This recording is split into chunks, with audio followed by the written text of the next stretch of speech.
Hello friends, welcome to एनसीएंट्री। तो आज मैं आप सबको जयदेव गोस्वामी के बारे में बताऊंगी, उनकी कथा सुनाऊंगी। और अगर मुझसे कोई गलती हो जाए तो आप सब क्षमा कीजिएगा।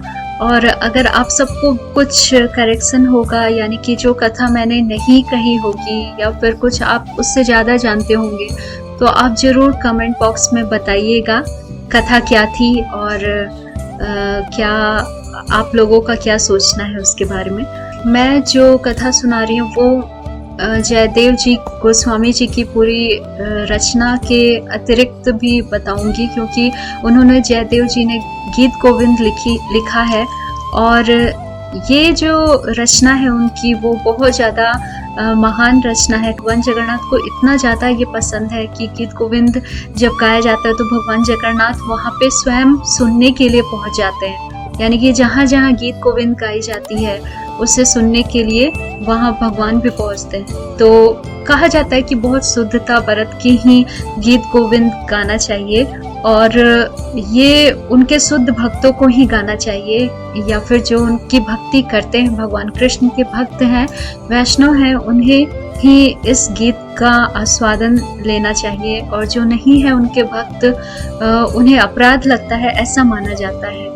वैसे मैंने किसी से सुना है इसलिए मैं बता रही हूँ। वैसे तो अगर भक्ति है आपके मन में तो आप जैसे भी पूजा करें या फिर कुछ बोल भी दे तो वो भी लग जाता है, वो भी उसकी भी पूर्ति होने के लिए भगवान, पता नहीं, मैं आपको आगे भी बहुत सारी ऐसी कथा सुनाऊंगी जिसमें आपको पता चलेगा कि भगवान के भक्त ने कुछ कह दिया और वो कैसे पूरा हो गया। हो जाता है, ऐसा होता है। तो उसी तरह के एक शुद्ध भक्त थे जयदेव गोस्वामी जी भी, जो कि बहुत ज़्यादा मन में भगवान का कीर्तन करते रहते थे। और ये भी कहा गया था कि वो जो थे वो जो भी कहते थे वो भी फलित हो जाता था। वो उनके भक्तों, भगवान कृष्ण के भक्तों का भी मन कितना प्योर होता है और कितने पवित्र होते हैं, वो तो खैर उनकी कथाओं से ही आपको पता चल जाएगा। और भी जो भी भक्त होते हैं ना, वो सच में बहुत करुणामय होते हैं। अंदर से उनकी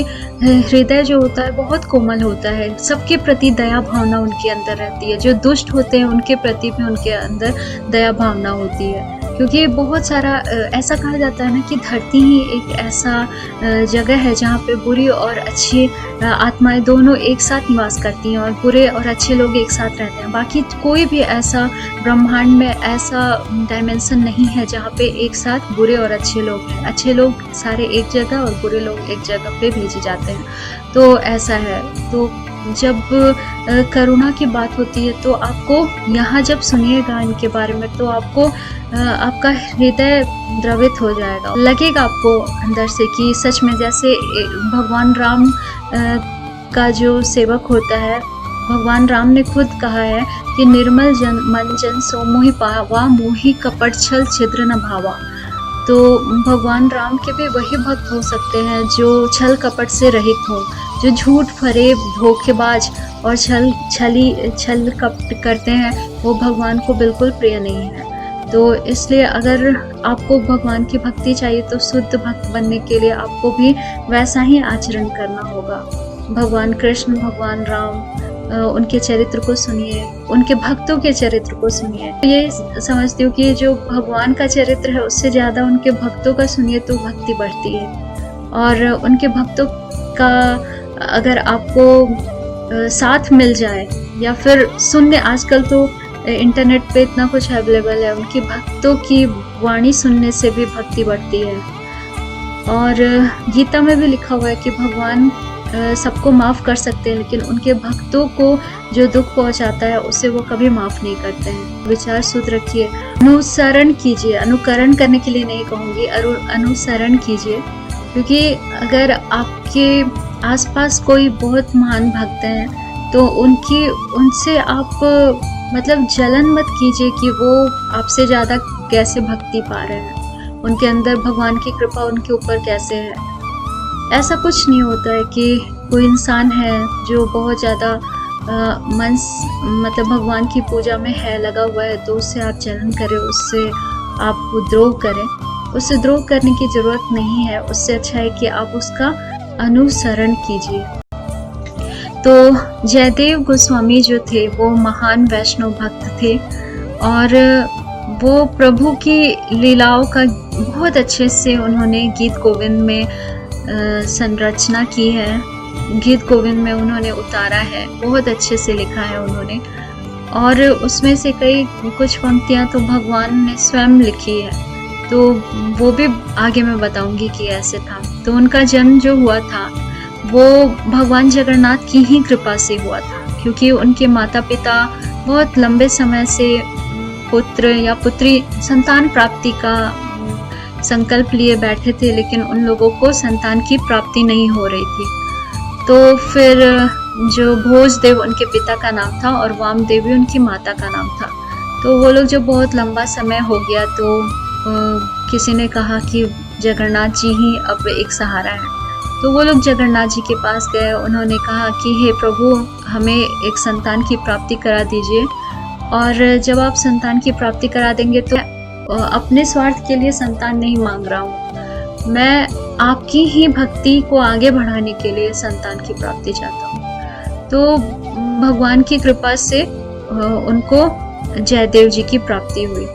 और कहा भी जाता है कि जो बच्चे उच्च आयाम से यानी कि उच्च लोक से आते हैं वो थोड़ा लंबा समय लेके ही आते हैं, वो जल्दी नहीं आ पाते धरती पे, क्योंकि बहुत दूर से उनको ट्रैवल करके आना होता है। तो वो उच्च आयाम से आने वाले एक भक्त ही भेजे भगवान ने, और उनका नाम जय जगन्नाथ से जयदेव पड़ गया।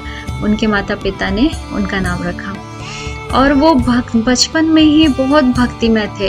ऐसा नहीं था कि क्योंकि लोग कहते हैं ना कि जैसे मम्मी पापा होते हैं, जैसे माता पिता होते हैं, वैसे ही बच्चे होते हैं, लेकिन ऐसा नहीं है। सबकी अपनी आत्मा होती है, और आत्मा के अंदर जो फीड होता है वो उसके अंदर डिस्प्ले होता है। कुछ तो होता है कि जो संस्कार भी मिलते हैं तो उससे आता है, लेकिन कुछ जो होता है वो आत्माओं का अपना स्तर होता है। तो वो बचपन से ही बहुत भक्तिमय थे, और बच्चों के साथ जब वो अपने दोस्तों के साथ खेलते थे तो उसमें भी वो नाट्य लीलाएं ही करते थे, जैसे कि भगवान कृष्ण कैसे माखन चोरी करके आ रहे हैं। मतलब वो पूरा उनका जो पूजा पाठ का ही या फिर भक्ति में ही बातें वो करते थे अपने दोस्तों से भी।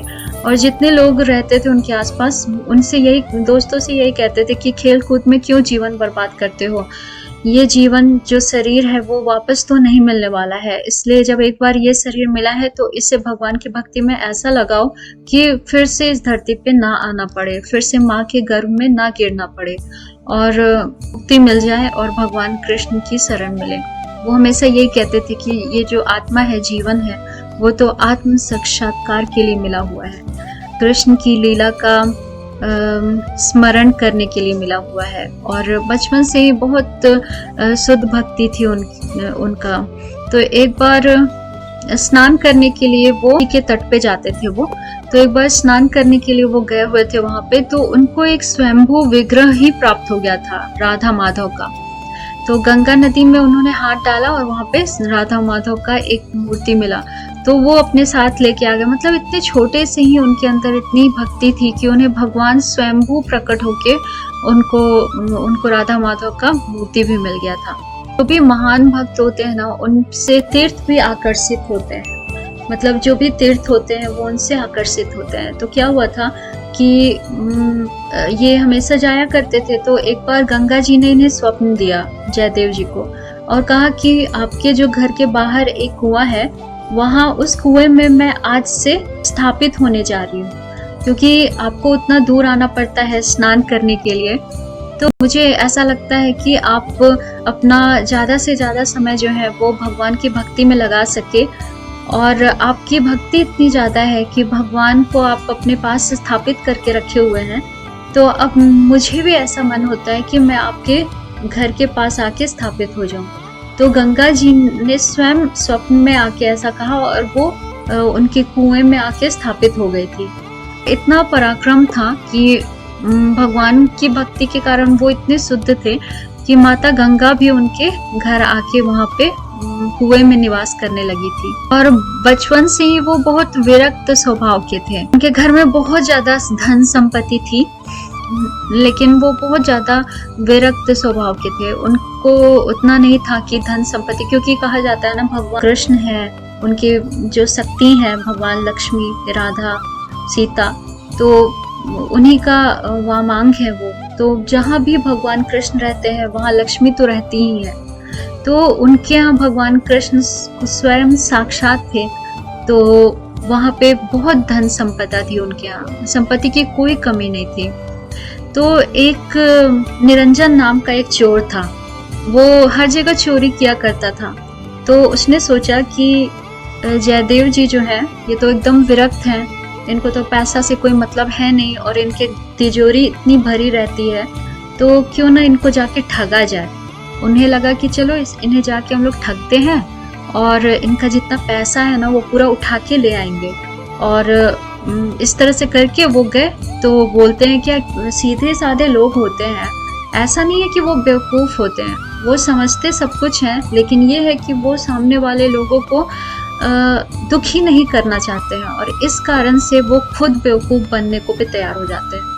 तो जब जयदेव जी के पास वो गया निरंजन, तो कहने लगा कि आपके पिता ने मेरे से इतना इतना पैसा लिया था उधार, और ये देखिए ये कागजात है, कागजात में पूरा मतलब उधारी, ये सब कहने लगा कि उधार लिया था और चुका नहीं सके, और वो शायद आपको बताया भी नहीं है उन्होंने मरने से पहले, तो अगर आप वो दे दीजिएगा वापस तो सही रहेगा।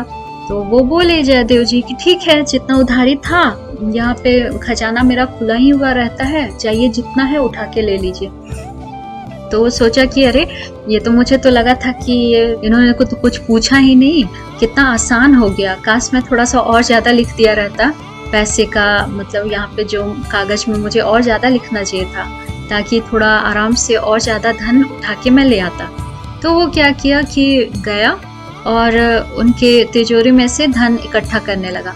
तब तक निरंजन का एक दोस्त आया दौड़ते दौड़ते चिल्लाते चिल्लाते और बोलता है कि निरंजन तेरे घर में आग लग गया है, जल्दी जल्दी भाग, तेरा पूरा घर जल गया है। तो अब तो निरंजन इधर पैसा उठा रहा था, लेकिन पैसा वैसा छोड़ के वो दौड़ के गया और अपने घर में जैसे ही पहुंचा तो देखता है कि उसका घर पूरा जल के राख हो चुका है।